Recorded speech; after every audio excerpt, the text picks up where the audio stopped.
2023's Haunted Mansion follows a single mother and her son who move into an old mansion just to find out that it's haunted. So they call upon the help of a tour guide, a psychic, a priest, and a historian in hopes of getting rid of their ghost problem. In the cast, starting with the mother Gabby, we have Rosario Dawson. As her son Travis, we have Chase Dillon. As the tour guide Ben, we have Lakeith Stanfield. As the psychic Harriet, we have Tiffany Haddish. As the priest, Father Kent, we have Owen Wilson. And as the historian Bruce, we have Danny DeVito. Along with them, we have Jamie Lee Curtis as Madame Leota, and Jared Leto as the Hatbox Ghost. Getting into my review, starting with the positives, then I'll move to the negatives, and then I'll get into my ranking. First and biggest positive is that this film feels very true to the Haunted Mansion ride, because there's many sequences and of course Easter eggs that feel as though they've been ripped straight from it. Along with that, the design for the mansion itself looks a lot like the one that's in Disneyland in California. So I think anyone who is a fan of the ride, or at least is familiar with it, can appreciate and enjoy the details that went into this film.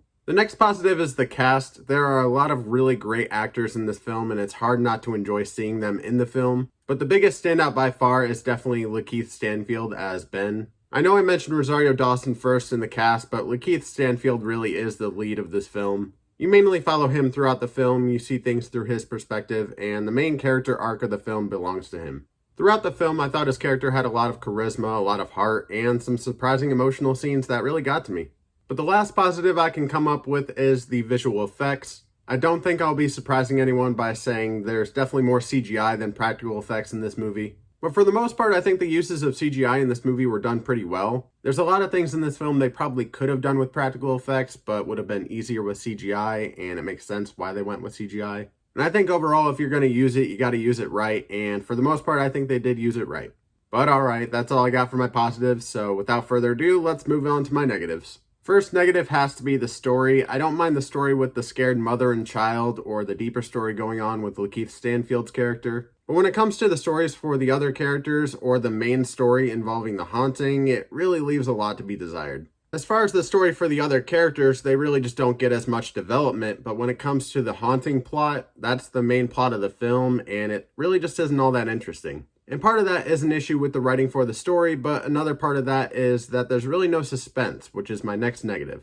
Within the first 45 seconds of the film, you have the threat of paranormal activity established. Maybe not every character knows about it, but the audience knows about it, which takes away any sort of suspense for the audience to feel about these characters going through the situation. Sure, it's fun to see them figure out the paranormal activities going on, but at the same time, you never really feel scared for anybody in this movie. So by the time you get to the end and you get to that final battle of the film, it feels very underwhelming, feels like it's dealt with a little too easily because there's really no suspense built throughout any of the film. The last negative I have is with the humor. The humor is definitely not the strongest suit for this film. As far as the amount of times I laughed throughout this film, I think it was only once or twice. There's really only one time I can think of, and it was something Danny DeVito said. There's a lot of talented actors in this film, a lot of actors that can do comedy very well. They've proven that in the past, and they tried very hard to make this film funny, but at the same time, it feels like they might have tried too hard. But at the end of the day, that's not their fault, it's the fault of the writers. But that's all I have for my positives and negatives, so without further ado, let's get into my ranking.